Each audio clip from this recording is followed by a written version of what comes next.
Julia, music is something that can bring us all together. But here in Huntsville, up until 1958, there wasn't a radio station for everyone here. Let's take a look at how local DJs and on-air personalities changed both the culture and the sound of the Tennessee Valley. Back in the day, whether you lived here or were just passing through the valley, you were bound to hear some kind of tunes playing over the airwaves. But it wasn't until 1958 that the first black-owned, black-operated radio station planted its roots here in Huntsville, Alabama.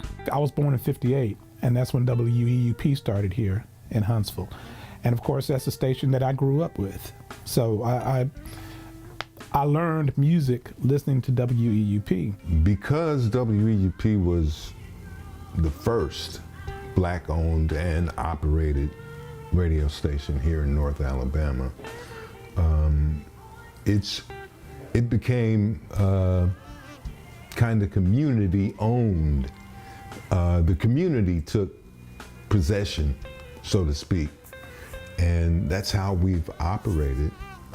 Making sure that we serve or super serve the African American community here in North Alabama.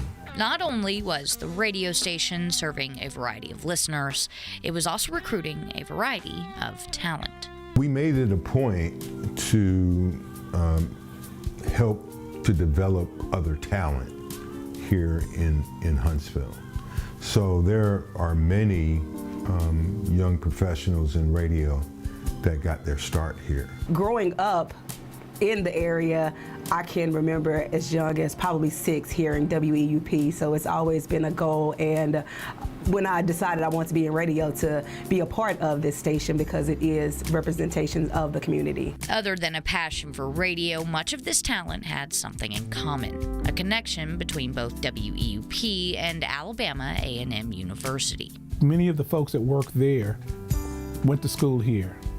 And many of the school that went to school that work here, some of them had worked or done training with them over WEUP. That's where I actually fell in love with the radio and knew I wanted to do my internship here at WEUP. So A&M means the world to me. And when the HBCU started their own journey via airwaves, the same went for those who tuned in. Those that listened to them listen to us and vice versa. But there were a few differences between the two stations.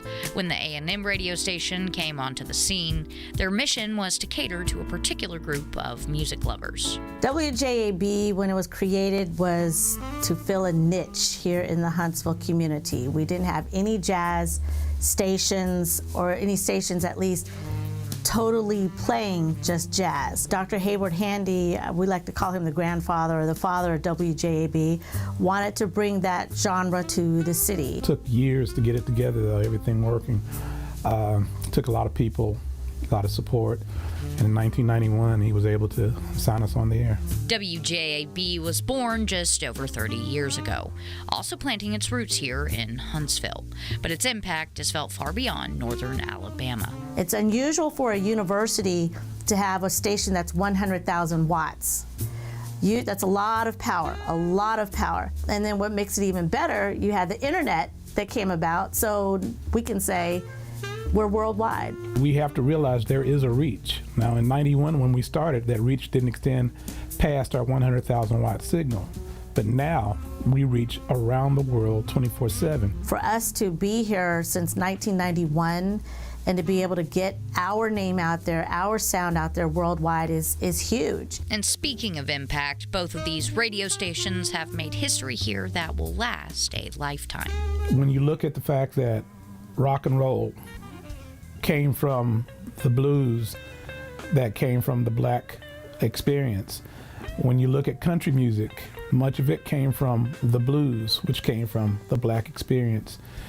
The easy listening ballads and things came from the R&B that came from the black experience. So I think it's very important that history is kind to stations like us, that they look at us with some honor, because we're presenting to you a music that is not this week old. It's not the newest record. This music is centuries old. This music is of blood and tears and sweat. Celebrating Black History Month, Nixon Norman, Fox 54 News.